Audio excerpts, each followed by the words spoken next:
లేకుండా తీరుబడిగా 9 గంటలకు బయలుదేరి 2:30కో ఎంతకో వచ్చారు. అది మీ ప్రభుత్వం తాలూకా బాధ్యతారాహిత్యం. మరి ఇలాంటి బాధ్యత లేని హోమ్ మినిస్టర్ని ఏమని పిలవాలి? పాయకరావుపేట ఎమ్మెల్యేగానే పిలవాల్సిన పరిస్థితి. అలాగే తీసుకుంటే ఆమె అంటారు ఎల్జీ పాలిమర్స్ సంఘటన జరిగినప్పుడట జగన్ అన్నంట ఫ్యాక్టరీ దగ్గరికి వచ్చారా అనేసి. ఎంత అజ్ఞానంతో ఆవిడ మాట్లాడుతున్నారో మనం అర్థం చేసుకోవచ్చు. అసలు ఆ సంఘటన జరిగినప్పుడు కొన్ని కిలోమీటర్ల మేర విషవాయువులు వ్యాపించాయని స్థానికులందరూ ఊళ్ళే ఖాళీ చేసి వెళ్ళిపోయారు. అలాంటి ప్లేస్కి చీఫ్ మినిస్టర్ గారు ఎలా వెళ్తారు? కేవలం 6 గంటల్లో జగనన్న ముఖ్యమంత్రిగా విశాఖపట్నం వచ్చి బాధితులు పరామర్శించారు. మరి ఆ ఎల్జీ పాలిమర్స్ సంఘటన జరిగినప్పుడు మీ నాయకుడు అయిన చంద్రబాబు నాయుడు గారు ఉన్నారు. అప్పుడు ఎక్కడున్నారు? అసలు ఈ రాష్ట్రంలో ఉన్నారా? ఏ విధంగా స్పందించారు? జూమ్లో స్పందించారు. అసలు పరామర్శకైనా వచ్చారా? మీరా మా నాయకుడైన జగనన్న కోసం మాట్లాడతారు? అసలు కాంపెన్సేషన్ తీసుకుంటే వెంటనే 6 గంటల లోపే జగనన్న అక్కడికి పరామర్శకు రావడమే కాకుండా విశాఖపట్నం వాళ్ళకి బాధితులకు పరామర్శ చేసి అసలు ఈ రాష్ట్ర చరిత్రలో ఎన్నడూ లేనట్టుగా ₹1,00,00,000 కాంపెన్సేషన్ ప్రకటించడం జరిగింది. దేశవ్యాప్తంగా అందరూ ప్రశంసించారు. అసలు మానవత్వంతో జగనన్న ఎంత బాగా స్పందించారు ఈ ముఖ్యమంత్రి అనేసి ఆ రోజు జగనన్నకి దేశవ్యాప్తంగా ప్రశంసలు అందుకున్నారు. మరి చంద్రబాబు నాయుడు గారు తీసుకుంటే 2వ రోజు వచ్చారు సరికదా. 14 ఏళ్ళు గతంలో ముఖ్యమంత్రిగా చేశారు. ఎన్నో ఇలాంటి యాక్సిడెంట్స్ జరిగాయి. ఎప్పుడైనా ఇంత కాంపెన్సేషన్ మీ చంద్రబాబు నాయుడు గారు ఇచ్చారా? ఎందుకు? ఆ రోజు పుష్కరాల ఘటన జరిగింది. అప్పుడు 29 మంది తొక్కిసలాట్లో ఈ చంద్రబాబు నాయుడు గారి ఆ రోజు షూటింగ్లో చనిపోయారు. ఆ తొక్కిసలాట్లో వాళ్ళకైనా కనీసం కాంపెన్సేషన్ చంద్రబాబు నాయుడు గారు ఇచ్చారా? మరి ఎలా మీరు కంపేర్ చేస్తారు చంద్రబాబు నాయుడు గారికి జగనన్నకి? అంటే నోరుంది కదా అనేసి ఇష్టం వచ్చినట్టుగా మాట్లాడేయడమేనా? అబాండాలు వేసేయడమేనా? నిజాలు మాట్లాడడం మీకు రాదా అని అడుగుతూ ఉన్నాను. ఇన్ని మాటలు చెప్తూ ఉన్నారు అనిత గారు. మరి ఇన్ని రోజులైంది.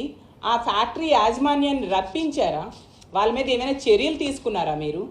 అవి ఏమీ చేయకుండా ఎంతసేపు గత ప్రభుత్వాన్ని మా జగనన్నని తిట్టడంకో మీ టైం అంతా వేస్ట్ చేస్తూ ఉన్నారు తప్ప ఏం యాక్షన్ తీసుకున్నారు? మీ ప్రభుత్వం అధికారంలోకి వచ్చి 3 నెలలైంది. సరే, ఫ్యాక్టరీస్ సేఫ్టీ మీద ఎప్పుడైనా ఒక సమీక్ష చేశారా? మీ చంద్రబాబు నాయుడు గారు కానీ, మీ ప్రభుత్వం కానీ, మీ కార్మిక శాఖ కానీ, మీ ఇండస్ట్రీస్ డిపార్ట్మెంట్ కానీ అసలు ఫ్యాక్టరీస్ భద్రత మీద ఏమైనా సమీక్ష ఈ 3 నెలల్లో మీరు చేశారా అని నేను అడుగుతున్నాను. అలాగే తీసుకుంటే గత జూలై నెలలో జగ్గైపేట అల్ట్రాటెక్ సిమెంట్ ఫ్యాక్టరీలో ప్రమాదం జరిగి 3 చనిపోయారు. పోనీ ఆ ప్రమాదం జరిగాకైనా చేయాలి కదా. అలాంటిది ఏమైనా చేశారా? ఏం చేయలేదే. ఇప్పుడు ఇది జరిగింది. మళ్ళీ వెంటనే సినర్జీస్ కంపెనీలో పరవాడలో ఇంకొక యాక్సిడెంట్, అక్కడ 3 చనిపోవడం జరిగింది. మరి వాళ్ళకి ఏమైనా కాంపెన్సేషన్ ఇచ్చారా మీరు? ఎల్జీ పాలిమర్స్లో జగనన్న ఇచ్చాడు. ఇప్పుడేమో ఈ కంపెనీలో తీసుకుంటే ఎసెన్షియా కంపెనీలో జగనన్న అక్కడికి వచ్చాడు కాబట్టి వెంటనే జగనన్న వస్తున్నాడు అని తెలిసి గబగబా ప్రకటించేశారు ₹1,00,00,000. మరి ఈ సినర్జీస్ కంపెనీ బాధితులు చనిపోయారు. వాళ్ళేం పాపం చేశారు? వాళ్ళకెందుకు మీరు ఏమి ఇవ్వలేదు? వాళ్ళకి ఇవ్వాలి కదా ₹1,00,00,000. అలాగే తీసుకుంటే ఈ ఎసెన్షియా కంపెనీలో చనిపోయిన బాధితుల మృతదేహాలకి 2వ రోజు మా నాయకులైన బొత్స గారు, మా మిగతా నాయకులు చూడడానికి వెళ్ళారు. మీరు అంతవరకు వెళ్ళలేదే. ఇదేనా మీ బాధ్యత? మీరు చేయాల్సిన పని ఇదేనా? అలాగే ఇంకో మాట కూడా అనిత గారు అంటూ ఉన్నారు. మా జగనన్న ప్రభుత్వంలోనంట భద్రతా చర్యలు తీసుకోలేదు, సేఫ్టీ ఆడిట్ నిర్వర్తించలేదు అనేసి అంటూ ఇష్టం వచ్చినట్టుగా మాట్లాడుతున్నారు. కానీ మా జగనన్న ప్రభుత్వంలో అత్యంత విజయవంతంగా సేఫ్టీ ఆడిట్ చేయడం జరిగింది.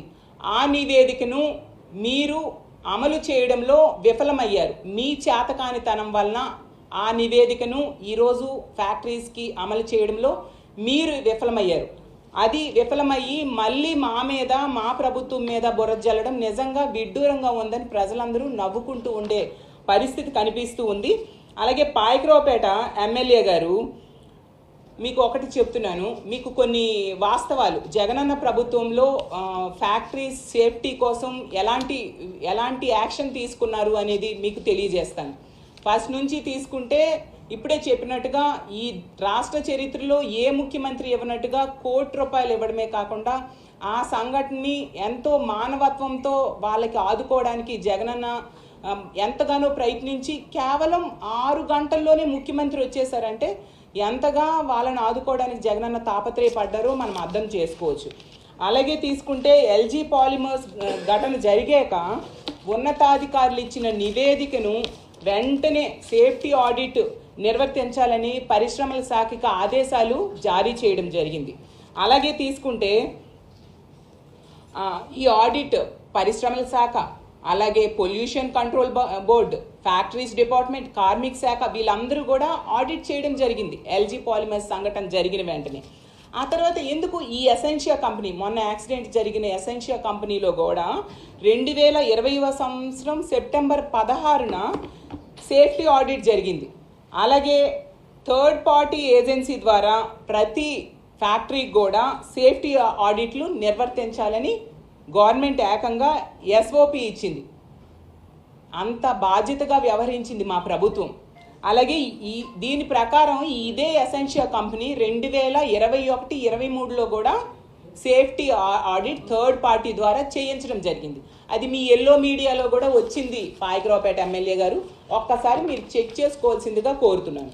ఆ తర్వాత 2022 నుంచి 5 ఫేజుల్లో సేఫ్టీ ఆడిట్ చేయాలని జగనన్న ప్రభుత్వం చెప్పడం జరిగింది. అలాగే బ్రాండిక్స్లో ప్రమాదం జరిగినప్పుడు జగనన్న ప్రభుత్వం ఒక ప్రత్యేక జీవోని జారీ చేసి మరీ సేఫ్టీ ఆడిట్ని నిర్వర్తించింది. ఇవన్నీ రికార్డెడ్గా ఉన్నాయి, మీరు చెక్ చేసుకోండి పాయకరావుపేట ఎమ్మెల్యే గారు అని మీకు తెలియజేస్తూ ఉన్నాను. అలాగే జగన్ గారి ప్రభుత్వంలో ఈ భద్రతా ప్రమాణాల కోసం, పొల్యూషన్ కంట్రోల్ కోసం ఏమేమి చర్యలు తీసుకుంటున్నారని రాష్ట్ర స్థాయిలో, జిల్లా స్థాయిలో కమిటీలు వేయడం జరిగింది.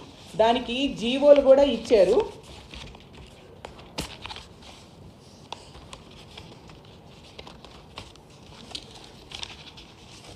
జీవోలు కూడా ఇవ్వడం జరిగింది. అందులో రాష్ట్ర స్థాయి కమిటీలో AP pollution control board member secretary, అలాగే director of factories, commissioner of labour, పరిశ్రమల శాఖ కమిషనరు వీళ్ళందరూ కూడా సభ్యులుగా ఉండడం జరిగింది. అలాగే జిల్లా స్థాయి కమిటీల్లో జిల్లా కలెక్టరు, పరిశ్రమల శాఖ GM, factories deputy chief inspector, labour deputy commissioner, APPCB అంటే Andhra Pradesh pollution control board regional అధికారులు సభ్యులుగా ఉన్నారు. అంటే రాష్ట్ర స్థాయిలో, జిల్లా